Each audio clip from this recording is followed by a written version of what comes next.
방송에서 제공하는 투자 정보는 투자 판단에 대한 조언입니다. 방송에서 제공하는 주식의 가치, 가격 상승 및 가격 하락에 대해서는 방송사에서 보장하지 않습니다.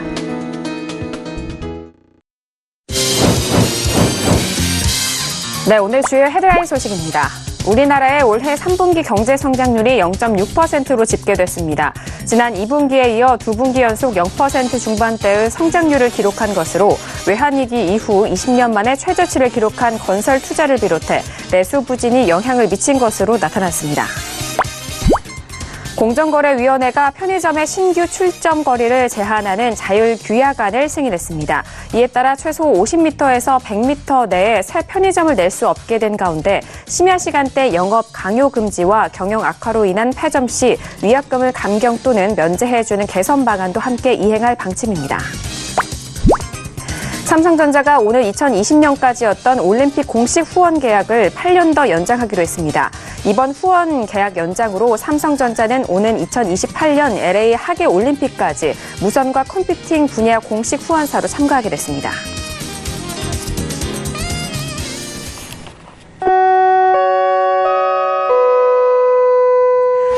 네, 안녕하세요. 평택전환 정석투자 MC 김은혜입니다. 오늘은 화요일장이었습니다. 전일장 우리 시장을 지켜왔었던 긍정적인 재료는 오늘까지 이어지지는 못했습니다. 간밤 뉴욕 증시는 전일 갭 상승으로 시작해서 장 후반까지도 그 상승세를 이어가는 모습이었습니다만 우리 시장은 녹록지 않은 모습이었는데요. 자, 외국인의 수급은 꾸준하게 들어오고 있지만 오늘장에서는 기관의 수급 이탈이 좀 거세게 이어지면서 시장의 지수 하락을 견인한 상황입니다. 자, 전일장의 상승 마감한 종목들 위주로 오늘장은 모두 내림세를 기록한 상황인데요. 자, 오늘도 정석투자와 함께 하시면서 오늘 시장에 대한 정리와 그리고 내일 시장에 대한 대응 전략까지도 꼼꼼하게 확인해 보시길 바라겠습니다. 자, 그럼 오늘 시장 흐름 다시 한번 정리합니다. 시사해 보시죠. 네, 오늘 코스피 지수는 전일 대비 0.82% 하락한 2114.35의 장을 마칩니다. 수급 상황 확인하시죠. 개인과 외국인의 동반 순매수, 반면 기관 홀로 순매도 이어갑니다. 코스피 시가총액 상위 종목 확인합니다. 전일장 3%대 상승을 보였던 삼성전자는 다시 2.54% 하락하면서 42,150원에 SK하이닉스 역시 하락하면서 2.13% 빠진 69,000원에 오늘장 마무리가 됐습니다. 코스닥 지수는 전일 대비 0.12% 하락한 708.63에 오늘장 마무리가 됐습니다. 수급 상황 확인하시죠. 외국인 홀로 순매수, 반면 개인과 기관은 동반 순매도 이어갑니다. 코스닥 시가총액 상위 종목 확인합니다. 신라제는 여전히 강보합권에서 유지가 되면서 78,200원에 코스코 캠텍은 여전히 약보합에서 유지가 되면서 65,900원에 오늘장 마무리가 됐습니다. 네, 본격적으로 오늘장 정석투자 시작해보도록 하겠습니다. 오늘은요, 학과장 정원우평과 함께 이어가보도록 하겠습니다. 학과장님 어서 오세요. 네, 안녕하세요. 네, 반갑습니다. 자, 전일장의 수정지수에 대해서 말씀을 좀 해주셨습니다. 어제장에 워낙 1%대 상승을 기록했기 때문에 어제장에 좀 거품에 대해서 좀 말씀해 주셨는데 오늘장 다시 좀 하락했거든요. 어떻게 보실까요? 네, 제가 예측한 대로 움직여서 다행이다 이렇게 생각을 했고요. 오늘은 또 내일을 대비해서 좀 더 심도 있게 말씀드리겠고요. 오늘은 이제 시황 부분도 그렇고 이제 관심 종목 코너에서 김정은 답방과 관련된 저의 어떤 분석 내용까지 다채롭게 전달해드리겠습니다. 네, 전일장 우리 시장의 상승에 대한 시황 많이들 좀 궁금해 하셨는데 전일장 수정지수 확인하신 분들은 아실 것 같습니다. 그리고 전일장 간밤 뉴욕 증시가 워낙 좀 3대 지수 모두 상승했음에도 불구하고 오늘 우리 시장에 대한 반응과 흐름도 많이들 궁금해 하실 것 같은데요. 오늘 시간을 통해서 꼼꼼하게 확인해 보시길 바라겠습니다. 자, 그럼 1교시 바로 들어가 볼까요? 오늘의 1교시는 시황 분석론이 기다리고 있습니다. 자, 오늘의 시황을 조금 더 구체적으로 분석을 도와드리고 시장 안에서 살펴볼 만한 종목에 대해서도 분석을 해보는 시간인데요. 자, 먼저 앞서서 시황에 대해서 짤막하게 말씀해 주셨지만 학과장님 오늘 양시장에 대한 부분은 어떻게 보실까요? 네, 오늘장 내용을 이제 간단하게 요약해서 설명드리겠습니다. 코스피 같은 경우에는 수급과 심리 모두 무너지면서 하루 만에 이제 하락 전환했습니다. 수급은 조금 전에 김은혜 씨가 언급했던 것처럼 좋지가 않았죠. 개인만 매수했으니까. 근데 심리도 안 좋았다는 거죠. 그럴 수밖에 없었던 것이 어제까지만 해도 미중 무역 전쟁과 관련해서 마치 굉장한 호재처럼 90일 동안 연기하는 게 엄청난 호재처럼 받아들였는데 하루 만에 일단 미국 현지에서는 부정적인 코멘트가 훨씬 더 많습니다. 어떤 그 투자 기관들에서는 12월에 공매도 칠 수 있는 절호의 기회다 이런 주장도 나오고 90일 뒤에 어떤 일이 벌어질지 모른다. 근데 저는 솔직히 말해서 신경도 안 써요. 왜 안 쓰냐? 90일 뒤가 됐든 그 아니 됐든 지금보다 미국이 더 유리한 조건으로 협상을 이끌어내지 않으면 원점으로 들어갑니다. 그리고 트럼프라는 사람의 특성이 있거든요. 그 사람은 예를 들어서 협상을 했어요. 사인까지 했어요. 아무 소용 없습니다. 또 상황 봐갖고 이거 아닌 것 같은데 그럼 또 뒤집을 사람이에요. 제가 그랬잖아요. 트럼프라는 사람의 어떤 특성을 분석해야 된다고요. 왜냐하면 그 강대국의 지도자는 그 국가의 정책이 판단이 되거든요. 그 사람을 분석함으로 해서. 다시 한번 제가 말씀드리겠지만 트럼프는 세 가지 특성이 있습니다. 이 내용은 2016년 11월에 제가 칼럼으로 작성했던 내용이에요. 그리고 많은 평촌 매니아들이 알고 계시겠지만 저는 트럼프가 당선된다고 1년 전, 3개월 전, 한 달 전, 일주일 전, 하루 전까지 정확하게 제가 그 근거까지 제시했어요. 그래서 당선됐잖아요. 좀 너무 섣부리 얘기 같은데 2020년에도 트럼프가 당선이 될 겁니다. 두고 보세요. 트럼프가 또 당선됩니다. 근데 트럼프라는 사람은 어떤 그 특성이 있는데 가장 인상적인 게 뭐냐면 세 가지가 있거든요. 보편적 가치를 무시한다. 절충 마인드가 없다. 현재 지향형이다. 이게 포인트예요. 제가 분석한 포인트예요. 보편적 가치를 무시한다고 하는 건 뭐냐? 신뢰, 약속 이런 거 별로 중요하게 생각 안 한다는 얘기예요. 바로 그거예요. 그리고 절충 마인드가 없어요. 이 사람은 자기가 원하는 데까지 계속 쪼아댈 사람이에요. 그 다음에 현재 지향형입니다. 이 사람은 10년 뒤, 20년 뒤 미래에 어떻게 될까 이거 관심 없어요. 그렇기 때문에 트럼프는 최대한 중국에 압력을 가할 겁니다. 왜? 이 사람은 표면적으로는 경제를 말하는 것 같지만 이면적으로는 실제로는 뭡니까? 정치가 목적이에요.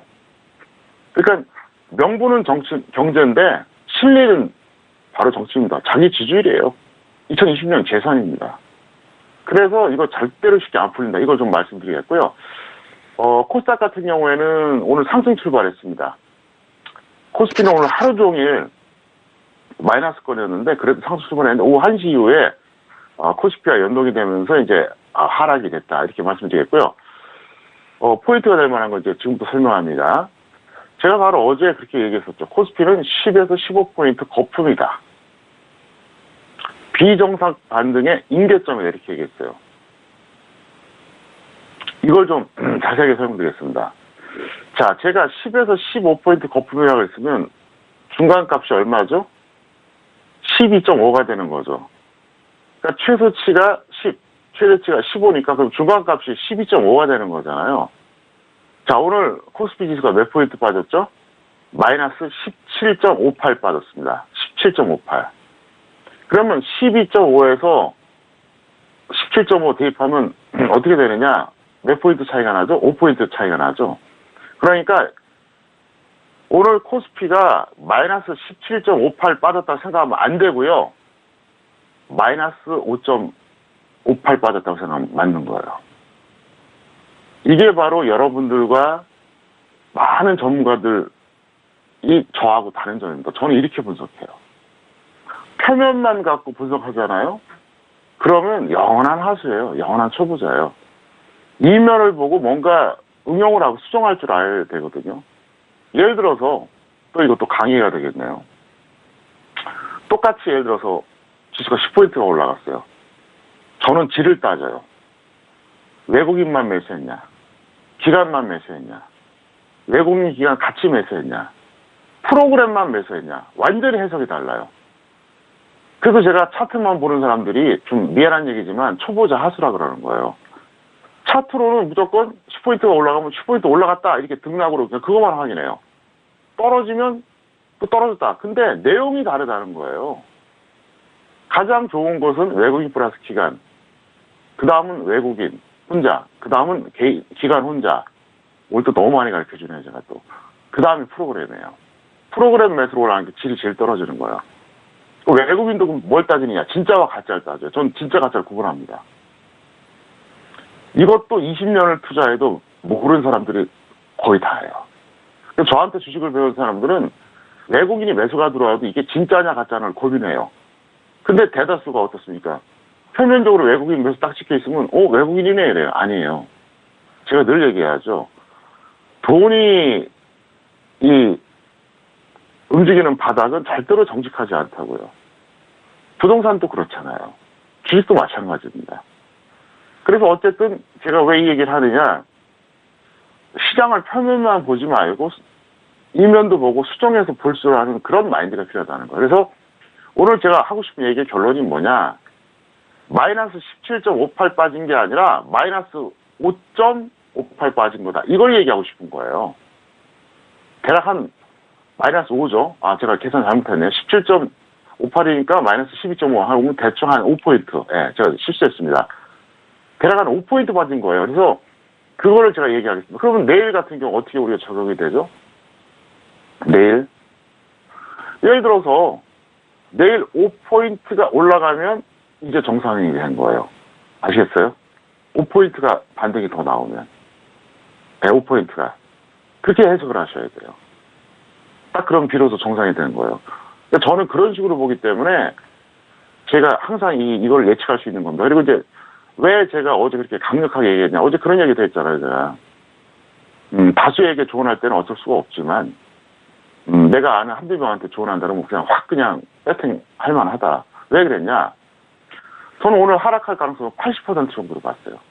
80%. 그래서 그렇게 얘기한 거예요. 두 번째, 혹시라도 비정상 흐름이 지속된다 그래도 뭐 크게 나쁠 게 없다는 거죠. 저는 전략이 간단해요. 뭐냐? 일단 어제 제가 저녁에 분석했을 때 오늘 하락할 가능성을 80% 정도 본 겁니다. 왜 그렇게 봤냐? 이게 더 간다고 하더라도 오늘 조정을 반드시 받아야 될 자리입니다. 반드시 받아야 돼요.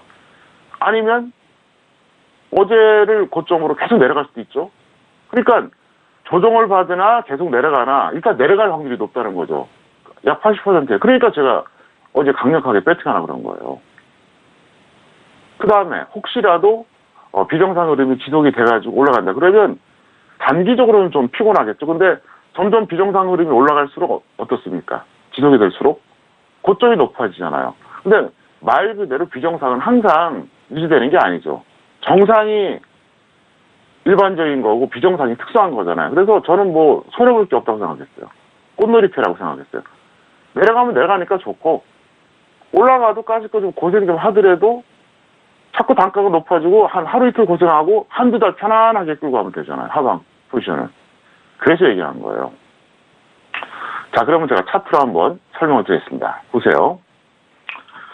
코스닥 먼저 볼까요? 코스닥은 오늘 플러스 출발해서 마이너스 전환됐습니다. 그러니까 초반에 이렇게 좋았어요. 이게 분봉이거든요. 플러스 출발해서 여기까지 올라가고 또 살짝 여기 마이너스 되긴 했습니다. 근데 다시 이렇게 동그라미 구간처럼 이렇게 올라갔죠. 1시 이후에 지수가 그냥 쭉 빠지기 시작한 거예요. 그래서 V자 반등 나와서 이제 이 정도 선에서 끝났는데 상대적으로 코스닥이 오늘은 더 강했습니다. 왜 강했냐? 이유는 간단해요. 이유는 간단한 게 뭐냐면 코스피 쪽에서 수급이 더 나쁘죠. 제가 그런 말 한 적 있잖아요. 고점에서 내려올 때 코스피가 먼저 내려온다. 그러다가 하락이 심화될수록 코스닥이 더 빠진다. 원리가 똑같아요. 반등 고점에서도 똑같아요. 코스피가 먼저 내려와요. 그 다음에 그 반등 고점에서 점점 멀어지면서 아래로 내려가잖아요. 그럼 그때 코스닥이 더 빠져요. 이게 시장의 기본 원리예요. 이것도 모르면서 20년 됐다. 오래된 초보자입니다. 이것도 모르면서 주식 전문가 한다. 그만두세요. 부끄러운 거예요. 얘기예요. 이거는 주식시장의 기본 원리입니다. 자, 이번엔 코스피 얘기하겠습니다. 코스피는 오늘 보시다시피 시가도 마이너스, 저가도 마이너스, 종가도 마이너스, 내내 마이너스예요. 자, 일본 볼까요? 딱 이 자리입니다. 그래서 저는 어제 고점 라인을 딱 계산을 해보니까 제 판단은 그거예요. 비정상을 감안해도 이거는 임대점에 도달했다. 그렇다면 오늘 어떻게 될 것이냐? 하락 확률 80%다. 이게 더 간다고 해도 조정이 필요하고, 아니면 여기서 어제가 고점 찍고 그냥 쭈르고 내려갈 수도 있어요. 그럼 이러나 저러나 내려가니까. 그러니까 베팅할 만하잖아요. 하방 베팅. 설령 이게 더 하루 이틀 더 간다. 그러면 치고 빠지고 하면서 단가 자꾸 높여갖고 쌓아둘 수 있는 기회가 있거든요. 왜 이런 얘기를 하느냐? 어차피 대세는 하락입니다. 아직도 대세 상승이라고 생각하는 개인 투자자들 많이 있는 걸로 알고 있어요. 주식 전문가들도. 아니에요. 절대로 아닙니다. 그러니까 그거 명심하시기 바라겠고요. 어쨌든 제가 이제 오늘 마지막 코너에서 굉장히 중요한 어떤 기준을 말씀드릴게요. 근데 내일이 상당히 중요합니다. 내일 여기서 다시 반등하느냐 밀리냐에 따라서 이게 이번 주가 아니라 아마 12월을 결정할 수도 있어요. 12월을. 그래서 내일은 제가 뭐 가능하다면 가능할지 안 할지 저도 몰라요. 하다면 장중에 샘플러스 통해서 제가 무료 방송을 좀 한번 제공을 해드릴 테니까 장중 무료 방송을 제공할 수도 있습니다. 확답은 못하겠고 일단은 그럴 가능성이 있다는 거 염두에 두시고 여러분들이 항상 그 서울경제TV 샘플러스 이렇게 좀 보시고 계시다가 제가 갑자기 장중 무료 방송 한다 그러면 많이 입장해 주시기를 바랍니다. 네, 오늘 시황에 대해서 장 분석 다시 한번 도와드렸습니다. 코스피 시장 같은 경우에는 수급과 심리가 모두 무너지면서 하루 만에 하락으로 전환 마무리가 된 상황이고요. 코스닥 시장 역시 상승으로 출발했지만 오후 1시 이후에 코스피의 하락과 연동되면서 역시나 하락 마감했다라는 점. 자, 그리고 샘플러스 통해서도 장중 무료 방송도 함께 하실 수가 있으니까 그 고지도 잘 기다려 보시길 바라겠습니다. 자, 이어서 오늘 시장 안에서 관심 있게 보신 종목들에 대해서도 만나보도록 하겠습니다. 자, 학 과장님, 오늘 시장 안에서 관심 있게 보신 종목들은 어떤 종목일까요? 네, 휠라코리아하고 선두전기 두 개를 봤고요. 오늘 휠라코리아는 간단하게, 선두전기는 조금 더 집중해서 전달하겠습니다. 네, 오늘의 관심 종목은 휠라코리아와 선두전기 두 가지 종목에 대해서 관심 종목으로 꼽아주셨습니다. 자, 그렇다면 구체적인 분석도 도와주시죠. 네, 휠라코리아 먼저 말씀드리겠습니다. 휠라코리아는 제가 볼 때는 이거는 어떤 특정한 펀드에서 작업한 것 같아요. 말도 안 되게 올라갔거든요. 너무 말도 안 되게 올라갔어요. 상황에 맞지 않게. 시황과도 전혀 맞지 않게. 이런 종목이 가끔 있습니다. 그래서 이거는 보이지 않는 매도 관망하세요. 제가 계속 지켜봤는데 이제는 아닌 것 같아요. 여기서 더 갈 수도 있지만 이제는 매도해달라. 그리고 추격은 절대 금지다. 차트 보시겠습니다. 휠라코리아는 사실 굉장히 장기간 흥부했던 종목이에요. 지난 2010년에 상장되었고 11년, 12년, 13, 14, 15, 16, 17까지 어떻습니까? 작년까지도 그냥 오르락내리락 했어요. 그런데 이게 웬일입니까? 올해 들어서 완전히 엄청나게 급등했어요. 17,000~18,000원대에서 지금 53,000원대 넘어갔는데 이제는 끝난 것 같아요. 이제는 끝난 것 같습니다. 왜 그렇게 볼 수밖에 없냐 하면 여기까지는 제가 이해를 해요. 여기까지는 61선 이제 이탈한 거 여기서 또 이탈했어요. 또 그때 10월 말에 그때 지수 폭락할 때 같이 이탈한 거거든요. 이번에 또 내려왔어요. 무슨 얘기냐? 제가 하고 싶은 얘기가 그거예요. 요 첫 번째 구간, 이 구간 1번, 두 번째 구간 2번 여기까지는 지수하고 연동이 됐는데 여기서도 연동이 안 되고 있어요. 지수보다 약하다는 거죠. 또 여기서 지수까지 밀리면 힘들다는 거예요. 그리고 절대 가격이 너무 많이 올라갔기 때문에 여기서 포기하자. 이렇게 말씀을 드리겠고 절대 추격하지 마세요. 자, 두 번째 선두전기입니다. 역시 차트로 먼저 설명드리겠습니다.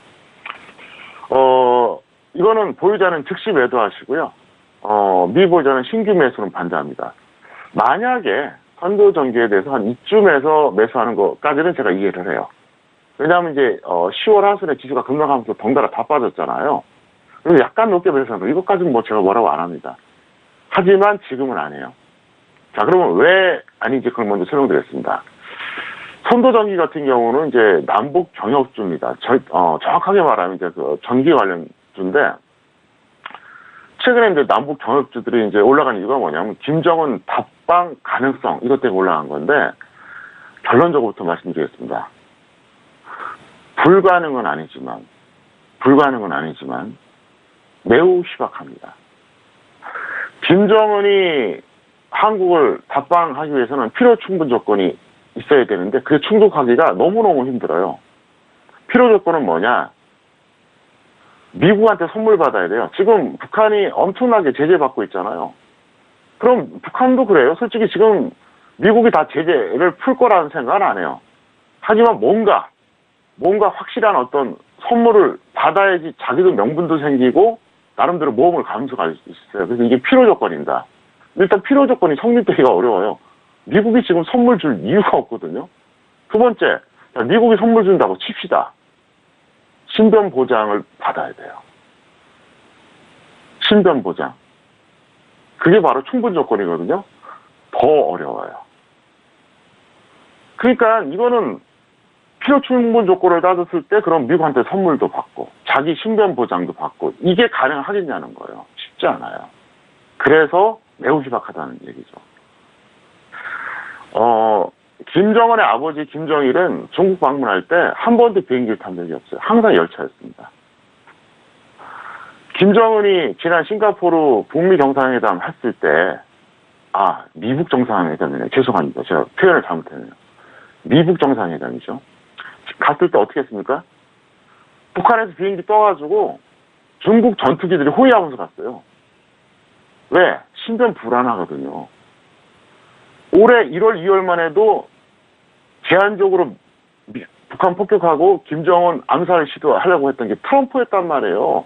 제가 주장한 게 아니에요. 폭스뉴스에 나왔던 얘기예요. 저는 팩트를 근거로 얘기하는 거예요. 폭스뉴스에서 그렇게 나왔어요.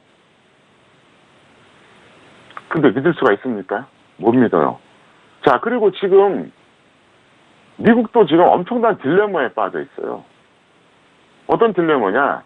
사실 북한이라는 나라 작정하고 일주일만 폭격하면요 완전히 그냥 지도에서 없애버릴 수도 있어요. 미국의 군사력으로는요. 그걸 모를까요? 알아요. 근데 김정은 암살 시도하고 예를 들어서 뭐 제한적으로 폭격을 가했을 때 문제가 뭐냐? 무고한 사람들이 살상되잖아요. 북한 사람들도 그렇고 남한 사람들도 그렇고. 그게 제일 많이 걸리는 거예요. 그러면 김정은을 이대로 내버려둘 거냐? 이것도 아니에요. 왜 그런지 아세요? 만약에 김정은을 이대로 내버려두면 어떤 문제가 발생하느냐? 첫 번째, 이러니까 제가 무슨 외교안보 정치평론가 같네요. 어쨌든 알고 계셔야 돼요. 첫 번째가 뭐냐면요. 국제사회에 나쁜 교훈을 줘요. 두 번째, 미국의 정의에 반합니다. 자, 국제사회에 나쁜 교훈이 무슨 뜻이냐? 이런 불량국가 독재자들이 어떻게 생각합니까? 미국에 협조했던 리비아의 카다피는 저렇게 비참하게 죽었는데, 야, 정은이 봐라. 저렇게 끝까지 말이야. 핵개발하고 미국에 막 대응하니까 저 대접받네? 이거 아니에요. 나쁜 교훈을 준다는 거예요. 아주 이거는 안 좋은 거죠. 두 번째, 인권의 나라 미국입니다. 북한 인권에 대해서 국제사법재판소에 김정은 제소까지 지금 하는 이런 상태입니다. 그런 독재자를 가만 내버려 둔다? 이것도 말이 안 돼요. 미국은 딜레마예요. 이러지도 저러지 못하고. 그러니까 트럼프 전략은 뭐냐? 일단 내버려 두자. 어차피 자기 국내 지지율에 별로 상관없으니까 내버려 두고 시간 질질 끌다가 봐갖고 내 지지율 도움될 것 같아? 그러면 작업 들어가는 거죠. 바로 이거예요. 그래서 제가 지난 8월에 뭐라고 했습니까? 그렇게 얘기했잖아요. 여름에. 여러분, 미국이 압력 가하는 것 같지만 아니에요. 김정은이가 갑자기 백기평하면서 정말 참여를 하고 내가 모든 비핵화 하겠습니다 하면은 트럼프가 어떻게 나온다고? 그럼 안 되는데 왜 그래? 하고 오히려 놀란다 그랬잖아요. 그 말 하고 나서 2달 뒤에 어떤 현상이 벌어졌죠? 트럼프 입에서 나왔잖아요. 나는 서두르지 않겠다. 그게 바로 포인트예요. 저는 솔직히 지식 전문가지만 정치, 외교, 안보까지 다 분석을 해요. 좀 죄송한 표현이지만 그쪽 분야 전문가들하고 맞짱 토론에도 이길 자신 있어요. 왜 그런지 아세요? 이게 다 주식하고 연관이 되는 거예요. 그래서 제가 이 얘기를 꼭 하고 싶어요. 지금 개인 투자자, 주점가들 정신 똑바로 차리고 들으세요. 알량하게 무슨 뭐 차트 선긋기 하고 무슨 뉴스 가지고 그거 보고 뭐 실적이 어떻네, 뭐 퍼가 어떠고 그거 갖고 주식해서 성공할 것 같으면 다 성공해요. 초등학생 공부 잘하는 애한테 시켜도 성공해요. 그게 아니에요. 세상에 모든 걸 다 갖다 접목을 시켜야 돼요. 기회가 바로 주식입니다. 그래서 제가 그 말씀 꼭 드리겠고요. 어쨌든 오늘 좀 앞부분 길었는데 앞으로 잘 참고하시기 바라겠고요. 시황 코너는 여기에서 마치겠습니다. 네, 오늘의 관심 종목이었습니다. 휠라코리아 같은 경우에는 오늘 6% 넘게 상승으로 마감이 된 상황인데요.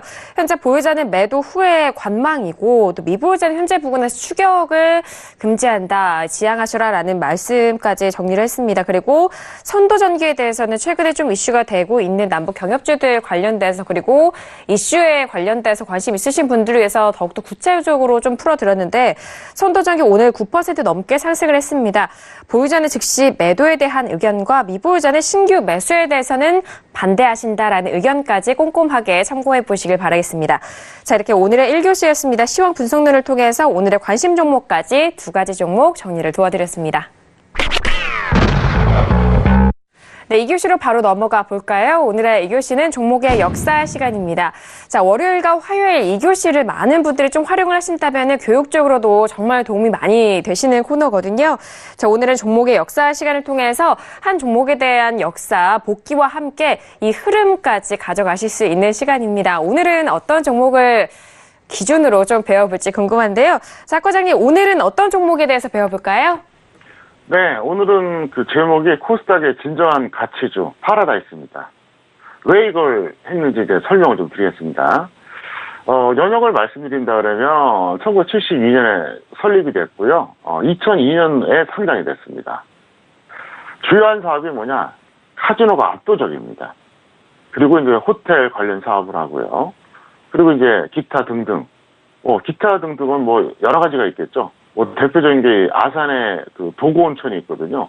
거기 보면 이제 그 도고 파라다이스가 있어요. 네, 그런 것들이 일종의 이제 기타라고 봐야 되는데, 뭐 카지노 수익이 뭐 거의 뭐 압도적이라고 봐야 돼요. 한 80% 넘고, 그 다음에 호텔, 그 다음에 이제 이것저것 이제 하고 있는데, 카지노업의 특성이 있습니다. 과점 체제입니다. 과점. 국내인 출입할 수 있는 거는 누구나 다 아시죠? 강원랜드. 이건 독점이고요.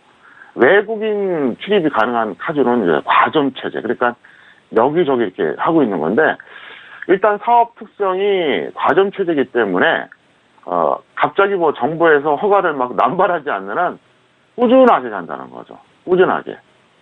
그게 가장 큰 장점이에요. 자본주의 시장은 그 4가지 그 특성이 있습니다. 4가지로 나뉘거든요. 완전 경쟁 시장. 그 다음에 뭐 독점. 그 다음에 독과점, 우리가 과점이라고도 하는데, 그 다음에 이제, 그, 독점적 경쟁시장. 이렇게 나뉩니다. 예를 들어서 이제 그, 대표적인 독점 기업이 뭐죠? 한국전력. 한국전력만 전기를 판매하잖아요. 대표적인 독점이죠. 그 다음에 KTNG. 오로지 하나요. 그러니까 독점이죠. 독점. 딱 하나인 게 독점인 거예요. 그 다음에 과점 시스템은 뭐냐? 냉장고 TV를 만든다거나 자동차 만드는 회사, 이거 만들고 싶다고 허가 안 해줘요, 정부에서. 어느 정도 규모가 되고 좀 이게 돼야 돼요. 자본도 되고. 그러니까 몇 개 회사만 만들잖아요. 솔직히 말해서 자동차 개인적으로 만들려면 만드는데 허가를 안 해줘요. 이게 과점입니다. 독점은 유일하게 하나. 한국전력, KTNG 이런 거. 과점은 뭐냐? 몇 개 안 됩니다. 그러니까 일종의 카지노업 같은 경우도 일종의 과점이라고 봐야 됩니다. 그 다음에 이제 뭐냐면 이제, 완전 경쟁 시장. 그러니까, 정말 굉장히 치열하죠. 그러니까 이제 우리가 완전히 레드오션이라고 그러죠. 너무 치열한, 누구나 다 접근성이 가능한 거예요. 그 다음에 독점적 경쟁 시장 원리가 있어요. 이건 뭐냐? 대표적인 게 뭐냐? 바로 음식점입니다. 음식점은, 품질이 다르고 가격이 다 다르잖아요. 그죠? 맛과 가격이 다 달라요. 그게 바로 독점적 경쟁 시장입니다. 이 주식 전문가 업계도 마찬가지예요. 주식 전문가도 독점적 경쟁 시장 구조 원리입니다. 이게 자본주의 4대 시장 그 원리 중에 하나인데, 어쨌든 여기서 왜 이것까지 설명드렸냐, 이게 여러분들이 교양 삼아서 아시라고 하는 거예요. 어차피 방송 들으면서 이것저것 알면 되잖아요. 그래서 특별한 일이 없다 그러면 유지가 된다는 거죠. 거기다가 이 종목은 사실 저평가되어 있습니다. 평택증은 기술특허 적정주가에 의하면 36,600원짜리예요. 왜 이게 중요하냐? 코스닥에 있는 웬만한 기업들은 기본적으로 고평가예요. 저평가된 기업이 별로 없어요. 그 다음에 의미가 뭐가 있냐? 제약바이오 거품들을 대신한 코스닥의 초우량주입니다. 현재는 파라다이스가 뭐 시가총액 기준으로 뭐 코스닥에서 뭐 15위, 20위 왔다 갔다 하거든요. 근데 한때 3위에서 5위 사이를 왔다 갔다 한 적이 있었어요. 3위에서 5위. CJ ENM이 몇 년 전만 해도 20위도 안 되고 그 전에는 50위도 안 됐거든요. 근데 CJ ENM이 어떻게 됐습니까? 넘버 2까지 올라갔잖아요. 넘버 2. 시가총액 기준으로. 마찬가지로 왜 이걸 얘기하느냐? 현재 시가총액 상위를 차지하고 있는 제약바이오 종목들 중에서 보면 부실한 것들이 너무 많아요. 진짜 말도 안 되는 기업들이 너무 많아요. 저런 기업이 어떻게 상장했나? 예, 뭐 이런 기업도 있고, 와, 이건 말도 안 되는 고평가다. 뭐 적정 주가 대비 뭐 5배는 양반이고요. 뭐 10배, 20배짜리도 있어요. 자, 그런 측면에서 본다 그러면은, 파라다이스라고 하는 이 종목은 사실 코스닥에서는 정말 괜찮은 종목이에요. 그래서 저는 이게 언젠가는 넘버원이 될 수 있다고 봅니다. 왜냐하면은 특성이 뭐냐? 망할 염려가 없어요. 과점 취지다 보니까 예를 들어서 누가 하고 싶다고 해서 카지노를 만들 수가 없잖아요. 정부에서 이건 허가를 해줘야 되거든요. 그러니까 탄탄하죠. 그리고 이게 이미 과점 취지이기 때문에 여기서 갑자기 남발해서 허가 내주지는 않아요. 그 다음에 이건 외국인 이제 출입이니까 뭡니까? 외국인들이 끊임없이 이제 들어와야 되잖아요. 자, 한국이란 나라가 못 살고 관광지가 될 수가 없으면 들어올까요? 안 들어올까요? 안 들어와요. 한국은 많이 발전했습니다. 앞으로도 발전할 거예요. 그러면 이제 외국인들 들어올 거고, 그 다음에 도박하는 사람들은 어떻습니까? 여행 가서도 도박을 해요. 그 다음에 호텔이라든가 기타 부가 사업이 앞으로 점점 확장될 가능성이 높아요. 마치 롯데그룹처럼 발전할 가능성이 높아요. 롯데가 처음에 뭐로 시작했었죠? 과자. 롯데제과잖아요. 롯데제과로 시작을 했다가 벌써 꽤 됐죠. 벌써 한 70년대 그때 초에 만드는 거니까 롯데제과가. 그리고 나서 칠성사에다 인수해서 롯데칠성. 그 다음에 상강 인수해서 처음에 롯데상강이었죠. 아이스크림. 그러니까 과자, 음료수는 롯데칠성, 그 다음에 아이스크림은 상강 인수한 거예요. 롯데상강이 딱 그 롯데푸드로 바뀌었잖아요. 그러고 나서 딱 눈을 뜬 게 유통업으로 이제 발전한 거예요. 처음에 이제 롯데호텔 하다가, 그 다음에 이제 롯데마트. 그 다음에 각종 기타 사업도 있잖아요. 롯데월드, 롯데리아 같은 경우도 굉장한 알짜 비상장이거든요. 그러면 이 파라다이스 같은 경우에는 카지노가 튼실하게 지금 매출을 올려줘요. 돈을 벌어줘요. 호텔도 크게 대박은 없이 그냥 꾸준하잖아요. 그러면 앞으로 어떻게 하냐에 따라서는 이게 발전 가능성이 상당히 높아요. 왜냐하면 30년 전에만 해도 롯데그룹은 10대 그룹에도 못 들어갔어요. 40년 전에는요. 40년 전에는 50대 그룹에도 못 들어갔어요. 롯데그룹이. 놀랍죠. 30년 전에는 한 20대 그룹은 겨우 될까 말까 그 정도였어요. 여러분들 정치 드라마 보면은 전두환 정권 때 어땠습니까? 전두환이 삥 뜯으려고 재벌들 쫙 모았잖아요. 근데 거기 롯데는 없었어요. 10대 재벌에 안 들어갔어요. 네. 근데 지금 롯데가 4위, 5위로 왔다 갔다 하잖아요. 그래서 이 파라다이스 같은 경우 일단 안정성이 첫 번째고 저평가되어 있고 여기서 조금만 더 기업이 조금 더 마케팅을 잘하고 사업을 혁신한다 그러면 제가 볼 때 가능성이 있고 그 내용도 없이 부실한 제약바이오보다 훨씬 더 낫다는 거예요. 그래서 이걸 지금 잡으라는 뜻은 아닙니다. 하지만 여러분들이 항상 머릿속에 넣어두세요. 항상 머릿속에 넣어뒀다가 나중에 내가 코스닥 쪽에서 말이야 뭔가 한번 좀 중기 투자해볼까?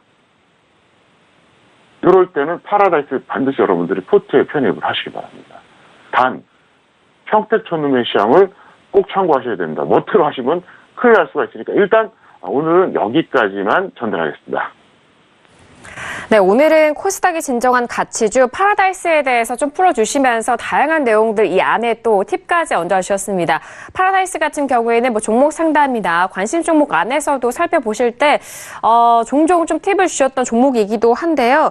자, 이 한 종목에 대해서 역사를 좀 알아보실 때 관련된 업종과 그리고 관련된 종목에 대한 흐름을 좀 참고를 하신다면은 투자에 있어서 상당한 도움이 되실 수가 있으니까요. 많은 참고해 보시길 바라겠습니다. 자, 이어서 선생님 질문 있을 시간으로 넘어가 보도록 하죠. 자, 오늘도 다양한 질문들 접수를 많이들 해주셨는데요. 첫 번째 질문부터 확인하도록 하겠습니다. 자, 첫 번째 질문은 끝자리 5227님입니다. 보락을 매수가 2,570에 비중 20% 질문 주셨습니다. 오늘장의 보락 종가 확인해 볼까요? 자, 오늘은 2.16% 상승하면서 2,365원에 마감이 된 상황입니다. 자, 지금 매수가 대비해서 손실을 보고 계신 상황인데요. 학 과장님 학점이 어떻게 될까요? 네. 참 보락을 보면 제가 속이 쓰려요.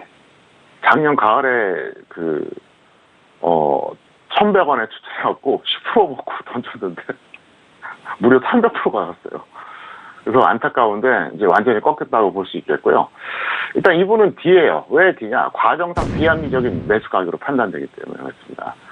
본전 또는 마이너스 20% 손절로 관망하시기 바라겠고요. 차트 보시겠습니다. 이분은 여기서 매수했다 그래도 잘못이고요. 여기서 매수했다 그러면 더 잘못이에요. 왜냐? 동그라미, 첫 번째 동그라미 매수했다 그러면 뭐가 문제냐? 여기까지 손절도 안 하고 버텼다는 거죠. 이게 문제고요. 두 번째 동그라미 매수했으면 이건 아니죠. 결과가 좋더라도. 이미 추세 꺾인 종목을 저렇게 높게 갈 때 따라잡냐는 거죠. 그래서 이분은 어쨌든 학점은 D. 이렇게 결론을 내려드리겠습니다. 네, 첫 번째 질문 보락에 대해서는 D학점이 확인된 상황입니다. 본전 매도 또는 손절은 마이너스 20%입니다. 상승 시에는 본전에 그리고 손절은 마이너스 20% 라인대 챙겨드렸으니까요. 매도 후에 관망 의견 참고해 보시길 바라겠습니다. 자, 이어서 다음 질문도 확인해 볼까요? 다음 질문은요. 끝자리 0013님의 질문입니다. 두산 인프라코어를 매수가 8,853원에 비중 20% 질문 주셨습니다. 오늘장의 두산 인프라코어 종가 확인하죠. 오늘은 1.38% 빠지면서 8,580원에 마감이 된 상황입니다. 지금도 역시나 좀 손실을 소폭 보고 계신데 학 과장님 어떻게 볼까요? 네, 시약점입니다. 왜 그러냐? 상황에 맞지 않는 비효율적 매매입니다. 그래서 본전 또는 마이너스 10% 매도하고 관망하자. 차트 보시겠습니다. 이분이 여기서 매수했어요. 자, 뭐가 문제냐? 지수가 안 좋을 때 매수한 거예요. 그리고 손절도 안 하고 여기서 버틴 거예요. 그리고 이제 천신만고 끝에 지금 본전에 가까우고 있죠. 그러니까 이분은 일단 매수 자체가 잘못됐어요. 그리고 손절 안 한 것도 잘못됐고. 여기서 꼭 본전이 아니더라도 적당한 시점에서 시황 보시고 잘 대응하시기를 바랍니다.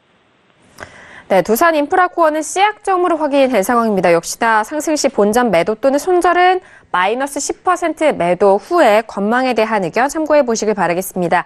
자, 이어서 다음 종목도 살펴보실까요? 다음 질문은 넥슨GT를 주신 질문입니다. 끝자리 6208님이고요. 매수가 7,390원의 비중은 50% 질문 주셨습니다. 자, 오늘장의 넥슨GT 종가는요, 1.76% 밀리면서 7,260원에 마감이 됐습니다. 자, 학 과장님, 넥슨GT는 어떻게 보실까요? 네, 이 종목 같은 경우는 B학점입니다. 왜냐하면 저점에서 충분한 예측 매매로 판단되고요. 손절 5, 수익 10, 여기서 이제 매도하시면 될 것 같고, 잘했기 때문에 넘어가겠습니다. 네, 넥슨GT에 대해서는 B학점이 확인된 상황입니다. 과정에 있어서는 아주 좀 긍정적인 의견을 주시는데 손절은 좀 짧게 보십니다. 마이너스 5% 또는 수익을 10% 매도 후에 관망 의견 확인해 보시길 바라겠습니다. 자, 이어서 다음 질문도 확인해 볼까요? 끝자리 3170님의 질문이고요. 다원시스를 매수가 16,000원에 비중 20% 질문을 주셨습니다. 자, 오늘장의 다원시스는요, 오늘은 강보합권에서 유지가 되면서 16,450원으로 소폭 수익을 보고 계시네요. 자, 다원시스 질문 주셨는데 학 과장님 어떻게 보실까요? 네, C학점이고요. 일단 손절 5, 수익 10 정도에서 끊어주시기 바라겠고요. 왜 C냐? 제 차트 이론에서 불일치합니다. 제가 항상 그랬죠. 상승 추세형의 종목은 61선과 120선 사이 가격대 매수하지 말라. 근데 딱 거기서 매수했어요. 이 내용은 제가 수도 없이 얘기했기 때문에 일단 이 정도로 넘어가겠습니다. 네, 다원시스 같은 경우에 시약점이 확인이 된 상황입니다. 역시나 손절을 좀 짧게 보시는데 마이너스 5% 그리고 수익을 10% 매도 후에 관망 의견 참고해 보시길 바라겠습니다. 자, 이어서 다음 질문도 확인해 볼까요? 끝자리 7513님의 질문이고요. 대성 파인텍을 매수가 1,565원에 비중은 20% 질문 주셨습니다. 자, 오늘장의 대성 파인텍은요, 5% 상승하면서 1,680원에 지금 현재 수익을 보고 계신 상황입니다. 자, 오늘 5% 상승을 이뤘었던 대성 파인텍인데요. 학 과장님 어떻게 보실까요? 네, 제가 이걸 적정주가하고 매수가를 착각했는데요. 적정주가로 제가 F를 줬는데 수정하겠습니다. 이분은 제가 볼 때 한 B 정도 됩니다. B 정도 되겠고요. 일단 여기서 매도하신 다음에 다시 재매수를 하시기 바랍니다. 제가 오늘 죄송합니다. 너무 정신이 없어갖고 적정주가를 매수가로 착각해서 제가 F하고 작정을 줬어요. 그래서 이거는 제가 수정하겠다 이렇게 말씀을 드리겠습니다. 네, 대성 파인텍 같은 경우에는 1,565원에 매수를 하셨고 현재 1,680원대 종가를 기록을 하고 있는데요. 비약점으로 확인이 된 상황입니다. 적절한 대응 함께 참고를 해보시길 바라겠습니다. 자, 이어서 다음 문자 상담도 이어가 볼까요? 끝자리 4204님의 질문입니다. 아이큐어를 매수가 40,050원의 비중은 20% 질문을 주셨습니다. 아이큐어 오늘장의 종가 확인할까요? 오늘은 보합권 마무리가 됐고요. 38,000원에 마감이 된 상황입니다. 아이큐어 같은 경우 지금 손실을 보고 계신 상황인데 학 과장님 아이큐어 어떻게 보실까요? 네, 시약점입니다. 절대 고평가만 아니라면 무난한 매수인데 사실 너무 고평가 됐다는 이게 부담스러워요. 그래서 본전 또는 손절 10% 매도해 주시기 바라겠고요. 적정주가 4,000원짜리예요. 물론 평택촌놈 기술특허 적정주가 기준입니다. 그러니까 엄청나게 고평가돼 있죠. 그래서 그것만 아니었다면 한 B 정도 되는데 일단 이 적정주가를 참고해서 중장기 투자는 하지 말아달라 이렇게 부탁을 드리겠습니다. 네, 알겠습니다. 자, 아이큐어 같은 경우에는요, C약점이 확인이 된 상황입니다. 아이큐어는 본전 매도 또는 손절 마이너스 10% 매도 후에 관망에 대한 의견까지 꼼꼼하게 확인해 보시길 바라겠습니다. 자, 오늘도 선생님 질문 있어요 시간을 통해서 다양한 질문들에 대한 상담을 도와드렸습니다. 저희가 말씀드린 내용에 대해서는요, 투자 판단에 대한 조언이고요. 해당 상품의 가치와 수익률을 보장하지 않는다는 점 다시 한번 이해해 주시길 바라겠습니다.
네, 글로벌 시황센터 박나경입니다. 미중 무역 협상 과연 어떻게 진행되는 것인지 여러분들 많이 궁금하실 텐데요.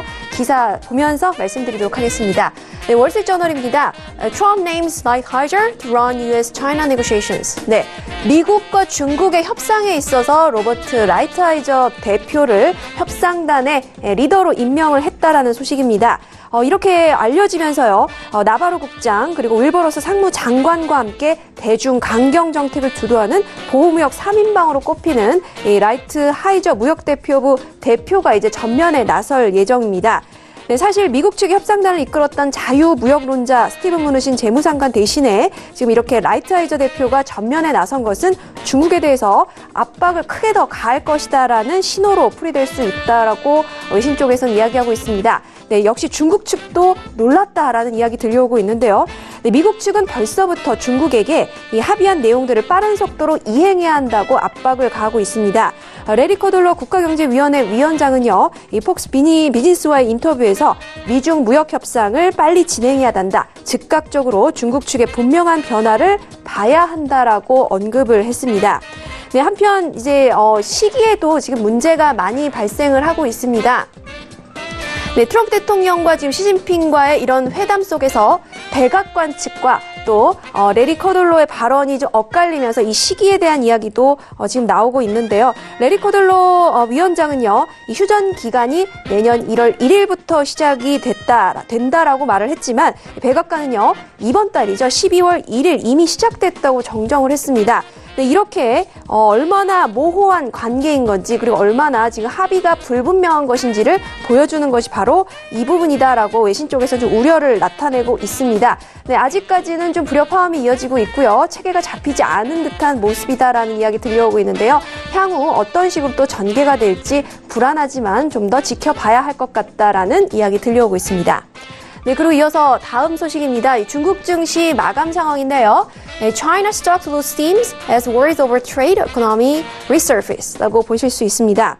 네, 이렇게 오늘 중국 증시 마감은요, 상승과 하락을 반복한 끝에 막판에 상승세로 마감을 했다는 소식입니다. 지금 말씀드린 대로 미중 무역전쟁 휴전 소식에 큰 폭으로 올랐지만 이 90일 안에 과연 이 타결을 이룰 것인지에 대한 의구심 때문에 이 훈풍은 좀 오래가지 못했다는 분석이고요. 상하이 종합지수 0.42% 상승해서 2665.96에 마쳤고요. 또 선전종합지수도 0.43% 높아져서 1387.49에 마쳤습니다. 여러 가지 아직 혼란이 있는 상황이고요. 또 홍콩 증시도 장중 내내 하락세를 보이다가 장 막판 소폭 오름세 나타냈다는 소식 제목에서 보실 수 있습니다. 네, 그리고 이어서 트럼프 대통령 트위터입니다. 네, 이렇게 군비 경쟁에 대한 중단을 논의하겠다면서 러시아 대통령과도 이야기를 좀 나눠야겠다라고 이야기하고 있습니다. 미중 관계가 대약진이죠. Big Leap Forward를 이뤘다라고 이야기를 하면서 이 북한 문제도 언급을 했습니다. 이 중국과의 협조를 통해서 북한을 좀 더 협상 테이블로 이끌어내려는 시도로 보이고요. 또 국방비 관련해서 미국이 올해 7,160억 달러, 우리 돈으로 약 796조 9천억 원입니다. 이 돈을 썼다면서 crazy라는 표현을 썼습니다. 미칠 노릇이다라고 이야기하고 있는데요. 네, 그러면서 지난 10월 트럼프 대통령이 중거리 핵전력 조약이죠. INF를 파기하겠다면서 말했던 이 부분과는 사뭇 대조되는 상황이기 때문에 더욱더 주목이 되고 있습니다. 네, 앞으로 이제 관세뿐만 아니라 이 군비에 관련된 이야기도 트럼프 대통령이 좀 더 심혈을 기울이실 것으로 예상이 되고 있습니다. 앞으로의 추이가 더욱더 주목된다는 이야기 마지막으로 말씀드리면서 여기까지 마치도록 하겠습니다. 박나경이었습니다. 네, 전일장 같은 경우 갭 상승으로 시작했었던 뉴욕 증시에 대해서는 현재 국간에서는 약세로 흘러가고 있는 상황입니다. 거기에 야간 선물에 대한 부분도 많은 분들이 좀 참고를 하고 계시는 것 같은데요. 여전히 상승 쪽으로 흘러가고 있습니다. 자, 대표님과 함께 내일장 전망 알아볼게요. 자, 학 과장님, 내일 우리 시장에 대한 전망은 어떻게 보실까요? 네, 일단 이렇게 여러분들이 보시면 됩니다. 관전 포인트 먼저 말씀드리겠습니다. 코스피 종가 기준입니다. 장중이 아니에요. 장중하고 종가는 완전히 다르죠. 개념이 완전히 달라요. 장중에는 끊임없이 움직이는 상태고 종가는 일단은 딱 그날 그 지수가 확정된 거잖아요. 그래서 종가 기준으로 2130을 돌파하느냐 아니면 2100을 이탈하느냐 이것만 보세요. 이건 꼭 뭐 내일만 해당되는 게 아닙니다. 수요일도 그렇고 목요일도 그렇고 계속 이것만 체크하세요. 여기서 만약에 종가 기준으로 2130을 넘어간다. 그러면 일단 한 번 더 바운딩 될 가능성도 있어요. 반대로 2100을 깬다. 그러면 점점 무거워지죠. 대략 오늘 종가 기준으로 본다 그러면 위아래로 한 15포인트 정도 된다고 보면 됩니다. 15포인트. 그러니까 내일이 상당히 중요하다 이렇게 볼 수 있겠는데 제가 보기에는 여기서 뭔가 호재성 뉴스가 나와서 뭐 해외 정치가 올라간다든가, 뭐 그러면은 모르겠지만, 그게 아니면은 쉽지는 않을 것 같아요. 위쪽으로 쉽지가 않을 것 같다는 얘기입니다. 그리고 좀 전에 이제 박나경 씨가 이제 무역전쟁 관련해서 이제 뭐 여러 가지 이제 뉴스 말씀해 주셨는데, 사실 제가 볼 때는 제가 그 서두에 말씀드렸던 그 내용들 있죠. 트럼프의 특성이라든가 뭐 이런 것들. 그래서 트럼프가 원하는 대로 될 겁니다. 트럼프가 원하는 대로 되려고 하다 보니까 지금 어떻게 합니까? 협상과 관련된 그 미국 쪽 파트너들이 강경파잖아요. 보호무역주의자들이에요. 만만치 않죠. 그리고 제가 이미 제가 그 설명을 드렸잖아요. 설명드렸던 내용이 지난 그 금요일 방송에서 제가 얘기했던 거 있지 않습니까? 과거에 그 미국과 중국이 1대1이었다. 예를 들어서 무역에 있어서 지금 밀어붙여갖고 1.5대 0.5까지 만들어 놓은 상태예요. 여기서 협상이 타결이 되든 안 되든 중국은 이러나 저러나 데미지가 있다는 거죠. 확정이 되면 1.5에서 0.5가 확정이 되는 거고 안 되면은 안 되더라도 큰 차이가 없어요. 어쨌든 기존의 중국의 어떤 무역 구조보다는 나빠지는 건 분명해요. 그렇지 않고선 끝나질 않아요. 그렇기 때문에 어쨌든 미국과 중국의 협상 타결 여부는 별로 중요한 게 아니란 얘기예요. 이미 총론적으로 이거는 타결이 되거나 말거나 무조건 중국이 데미지가 있을 수밖에 없어요. 그리고 그거는 결국 한국에 영향을 미친다 그랬잖아요. 그래서 제가 여러분께 그 얘기하는 거예요. 뭐 뉴스에서 뭐 협상 타결이고 뭐 이걸 호재다 악재다 이걸 착각하지 마시라는 얘기예요. 그리고 지금 뉴스에서도 나오고 있지만은 불분명해요. 그래서 제가 볼 때는 그거 쉽게 안 끝납니다. 그리고 트럼프가 어떤 사람인데요. 최대한 끌고 갈 겁니다. 왜냐하면 정치에서 지지율은 어떤 게 중요하다고요? 감성이 중요해요. 우리가 그런 말이 있잖아요. 투표는 머리가 아니라 가슴으로 한다 그러잖아요. 무슨 얘기냐? 트럼프가 열심히 미국의 극우를 위해서 싸워주고 막 일자리 창출하고 싸워주고 이 모습을 보여주고 싶거든요. 본인은. 그래야 자기 지지율 올라가잖아요. 실제로 그 효과가 있든 없든. 정치적인 그런 메커니즘을 볼 때 이 사람은 절대로 합리적인 사례로 딱 끝내거나 그럴 사람이 아니란 얘기예요. 그렇기 때문에 일단 좀 장기화될 것이다. 그리고 중국 입장에서는 타결이 되든 말든 현재 그러니까 트럼프 이전의 구도하고는 완전히 달라진다. 이게 포인트입니다. 그래서 여러분들이 잘 참고하시길 바랍니다.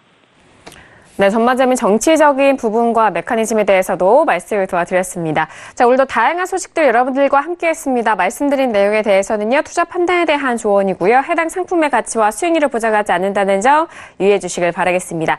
자, 오늘 저희가 준비한 소식과 내용은 여기까지고요. 저희는 내일 이 시간 다시 돌아오도록 하겠습니다. 감사합니다.